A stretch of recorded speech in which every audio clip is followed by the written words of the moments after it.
ಕೋಲಾರ ನಗರದ ಜಿಲ್ಲಾ ಕಾಂಗ್ರೆಸ್ ಭವನದಲ್ಲಿ ಸಂವಿಧಾನ ಶಿಲ್ಪಿ ಡಾಕ್ಟರ್ ಬಿಆರ್ ಅಂಬೇಡ್ಕರ್ ಅವರ ಭಾವಚಿತ್ರಕ್ಕೆ ಪುಷ್ಪಾರ್ಚನೆ ಮಾಡಿ ಸಂವಿಧಾನದ ಪ್ರಸ್ತಾವನೆಯನ್ನ ಓದುವ ಮೂಲಕ ಸಂವಿಧಾನ ಸಮರ್ಪಣಾ ದಿನವನ್ನು ಆಚರಣೆ ಮಾಡಲಾಯಿತು.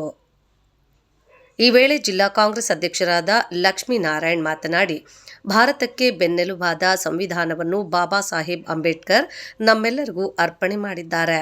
ಭಾರತವನ್ನು ಜಾತ್ಯತೀತ ರಾಷ್ಟ್ರವಾಗಿ ರೂಪಿಸಲು ನಮಗೆ ಸಂವಿಧಾನ ಕೊಟ್ಟಿದ್ದಾರೆ. ಅಂಬೇಡ್ಕರ್ ಅಂದ್ರೆ ಸಂವಿಧಾನ, ಸಂವಿಧಾನ ಅಂದ್ರೆ ಅಂಬೇಡ್ಕರ್. ನಮ್ಮ ದೇಶದಲ್ಲಿ ಪುರಾಣ ಗ್ರಂಥಗಳು ಎಷ್ಟೇ ಇದ್ದರೂ ಸಮಾನತೆಯನ್ನ ಸಾರುವ ಗ್ರಂಥ ಅಂದ್ರೆ ಅದು ಸಂವಿಧಾನ ಮಾತ್ರ.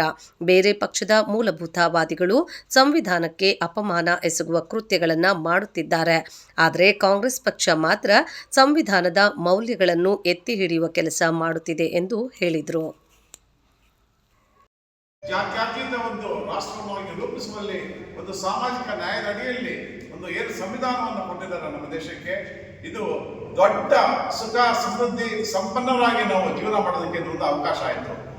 ಅಂಬೇಡ್ಕರ್ ಅಂದ್ರೆ ಸಂವಿಧಾನ, ಸಂವಿಧಾನ ಅಂದ್ರೆ ಅಂಬೇಡ್ಕರ್. ಒಂದು ನಾಡಿನಲ್ಲಿ ಎರಡು ಮಕ್ಕಳಿದ್ದಾಗೆ ಅಂಬೇಡ್ಕರ್ ಮತ್ತು ಸಂವಿಧಾನ. ಈ ಸಂವಿಧಾನವನ್ನು ನಾವು ಇವತ್ತು ಕೊಟ್ಟಿರೋದು ಹೇಗೆ ಅಂತಂದ್ರೆ, ಇದು ಭಾರತ ದೇಶದ ದೊಡ್ಡ ಧರ್ಮಗ್ರಂಥ. ಇದು ನಮಗೆ ಪುರಾಣ ಗ್ರಂಥಗಳು ಎಷ್ಟೇ ಇರಬಹುದು, ಆದರೆ ನಾವು ಒಂದು ಸಮಾನತೆಯಿಂದ ಒಂದು ಶಾಸನ ರೂಪಿಸಿಕೊಂಡು ಈ ರೀತಿಯಲ್ಲಿ ಒಂದು ಬದುಕು ಕಟ್ಕೊಳ್ಳೋದಕ್ಕೆ ನಮಗೆ ಸಂವಿಧಾನ ಒಂದು ದೊಡ್ಡ ಆಶಾದಾಯಕವಾದಂತಹ ಮಹಾನ್ ಗ್ರಂಥ.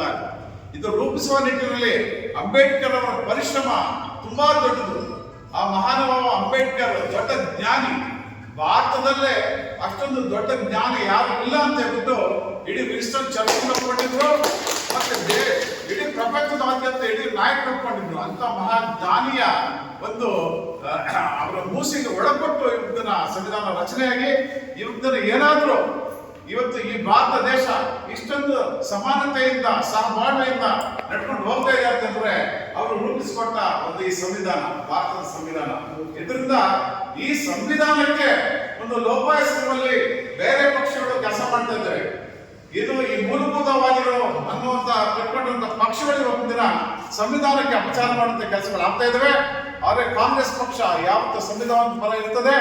ಮಾನ್ಯ ರಾಹುಲ್ ಗಾಂಧಿ ಅವರು ಅಷ್ಟೇನೆ ಸಂವಿಧಾನವನ್ನು ಕೈಯಲ್ಲಿಟ್ಟುಕೊಂಡು ಸದಾ ಇದೇ ನಮಗೆ ದೊಡ್ಡ ಧರ್ಮಗ್ರಂಥ, ಇದೇ ನಮ್ಮ ಮಾರ್ಗಸೂಚಿ, ಇದೆ ಇಡೀ ಜನಗಳ ಮಾರ್ಗಸೂಚಿ, ಭಾರತ ದೇಶದ ಜನಗಳ ಮಾರ್ಗಸೂಚಿ ಅನ್ನೋ ನಿಟ್ಟಿನಲ್ಲಿ ಇವತ್ತು ಅವರ ಆಡಳಿತ ವೈಖರಿ ಮತ್ತು ಅವರ ಆಲೋಚನಾ ಲಹರಿ ಇದೆಯಲ್ಲ, ನಿಜವಾಗ್ಲೂ ಸಹ ಇದು ಕಾಂಗ್ರೆಸ್ ಬೇರೆ ಇಲ್ಲ, ಅಂಬೇಡ್ಕರ್ ಬೇರೆ ಇಲ್ಲ, ಸಂವಿಧಾನ ಬೇರೆ ಇಲ್ಲ. ಯಾಕಂತಂದ್ರೆ ಸಂವಿಧಾನಕ್ಕೆ ಹೆಚ್ಚು ಬೆಲೆ ಕೊಡ್ತಿರೋ ಪಕ್ಷ ನಮ್ಮ ಕಾಂಗ್ರೆಸ್ ಪಕ್ಷ.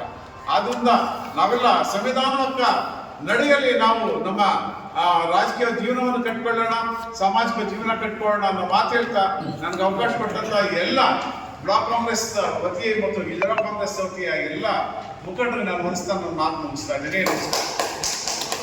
ಜಿಲ್ಲಾ ಕಾಂಗ್ರೆಸ್ ಸಭೆ ಉದ್ದೇಶಿಸಿ ಮಾತಾಡಿದ್ದಕ್ಕೆ ಅವರಿಗೆ ಧನ್ಯವಾದ ತಿಳಿಸ್ತಾ, ಈ ಕಡೆ ಆಗದ ಮುಂಚಾವಿನಲ್ಲಿ ಜ್ಞಾನ ಸಮಾನವರಿಗೆ ಸ್ವಾಗತ ಕೊಡ್ತಾ, ಹಾಗೆ ರಾಜೇಶ್ ಅವರು ಬಂದಿದ್ರು ಅವ್ರಿಗೂ ಸ್ವಾಗತ ಕೊಡ್ತಾ, ಈ ಸಭೆಯನ್ನು ಉದ್ದೇಶಿಸಿ ನಮ್ಮ ಬೆಳಗಾನಹಳ್ಳಿ ವೆಂಕಟಣ್ಣವರು ಎರಡು ಮಾತು ಮಾತಾಡಬೇಕಾಗಿತ್ತು.